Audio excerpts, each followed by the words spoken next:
जब हमारे धमनियों में खून का प्रवाह धीमा हो जाता है तो हमारा ब्लड प्रेशर डाउन हो जाता है। आज के वीडियो में हम लोग जानेंगे कि इसके क्या कारण होते हैं, इसके क्या सिम्टम्स होते हैं, किन घरेलू उपाय का प्रयोग प्राथमिक चिकित्सा के रूप में किया जा सकता है। साथ ही हम लोग अस्थायी समाधान के रूप में होम्योपैथिक दवाइयों पर भी चर्चा करेंगे। भविष्य में हम लोग क्या करें और क्या नहीं करें इस पर भी चर्चा करेंगे, जिसके माध्यम से हमारा ब्लड प्रेशर हमेशा मेंटेन रह सके। तो चलिए सबसे पहले हम लोग जानते हैं इसके कारण क्या होते हैं। ब्लड प्रेशर अचानक डाउन हो जाने के कोई एक कारण नहीं होते, इसके ढेर सारे रीजंस होते हैं, जैसे बहुत अधिक भूखे पेट रहने का अभ्यास, पोषण की कमी, हार्मोनल डिसबैलेंस, हार्ट डिजीज से ग्रसित होना, थायराइड से ग्रसित होना, किसी दवा का साइड इफेक्ट होना, पर्याप्त मात्रा में पानी ना पीना जिसके कारण बॉडी डिहाइड्रेट हो जाता हो। तो कोई एक रीजन नहीं होते हैं बीपी के अचानक डाउन हो जाने के, ढेर सारे इसके रीजन होते हैं। और जब बीपी डाउन होता है तो कौन से सिम्टम्स हमारे बॉडी में आते हैं, इसे भी जान लेना बहुत जरूरी है। सबसे पहले थकान आने लगता है, कमजोरी लगने लगती है, चक्कर आने लगते हैं, दृष्टि धुंधली होने लगती है, बेहोशी की तरह स्थिति हो जाती है। ये सभी सिम्टम्स हैं जो किसी व्यक्ति के बीपी लो होने के समय प्रकट होते हैं। अब हम लोग बातें करते हैं कि ऐसी परिस्थिति में हमें करना क्या चाहिए। तो जैसे आपको इनमें से कुछ लक्षण अपने बॉडी में दिखे, आप समझ जाए कि आपका ब्लड प्रेशर डाउन हो रहा है और आप आराम से लेटकर अपने पैर को ऊपर उठा लें।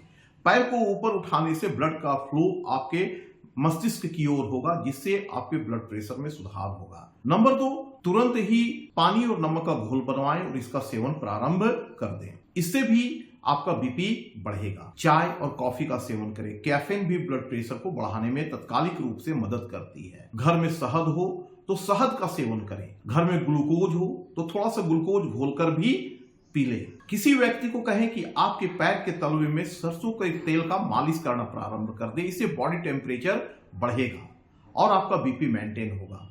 ये सभी घरेलू लेकिन बहुत ही प्रभावी प्राथमिक उपचार हैं जो आपके ब्लड प्रेशर को तुरंत ही मैनेज करता है। चलिए ये तो हो गए घर के प्राथमिक उपचार। अब अस्थायी रूप से हमें क्या करना चाहिए और किन होम्योपैथिक दवाइयों का सेवन करना चाहिए जिससे भविष्य में ऐसी स्थिति ना हो। होम्योपैथी लक्षण पर आधारित चिकित्सा है, इसलिए लक्षणों पर ध्यान दें।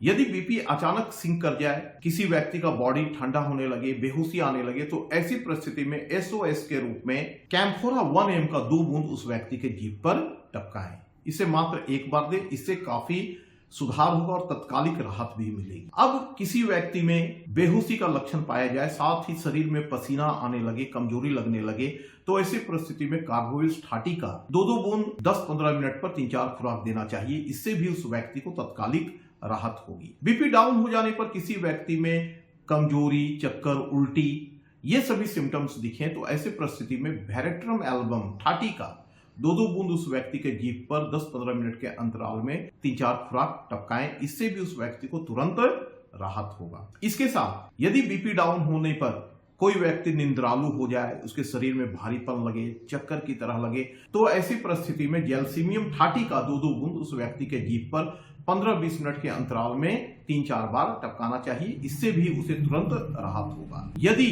जिस व्यक्ति का बीपी डाउन हुआ हो उसमें हार्ट प्रॉब्लम का हिस्ट्री रहा हो, तो ऐसे परिस्थिति में क्रेटेगस ऑक्सी का मदर टिंचर 8 से 10 बूंद आधे कप पानी में डालकर उस व्यक्ति को आधे घंटे में 3-4 खुराक देना चाहिए, इससे भी उसे तुरंत राहत होगा। तो ये थे कुछ एसओएस मेडिसिन जो किसी व्यक्ति के बीपी अचानक गिर जाने पर तुरंत देना चाहिए और इससे उन्हें तत्कालिक राहत भी होगी। लेकिन अस्थायी रूप से इससे निजात पाने के लिए, इससे छुटकारा पाने के लिए हमें अपने निकट के किसी भी होम्योपैथिक डॉक्टर से संपर्क करके उनके देखरेख में ही दवाइयों का सेवन करना चाहिए। इसके साथ हमें क्या करना चाहिए ताकि भविष्य में हमारा बीपी अचानक सिंक ना कर जाए। हमें पर्याप्त मात्रा में नमक लेना चाहिए, चाय और कॉफी का सेवन करना चाहिए, योगा और व्यायाम करना चाहिए, बॉडी को हाइड्रेट रखने के लिए 8 से 10 गिलास पानी प्रतिदिन पीना चाहिए, साथ ही हमें वॉक भी करना चाहिए। ये सभी काम यदि हम लगातार करते हैं और एक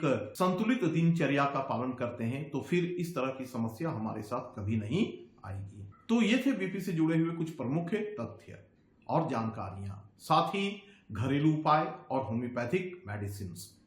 यदि ये जानकारी आपको अच्छी लगी हो तो आप हमारे चैनल को जरूर सब्सक्राइब कर लें, साथ ही इस वीडियो को अपने फ्रेंड्स और फैमिली में अधिक से अधिक शेयर करें ताकि वे भी इसका लाभ ले सकें।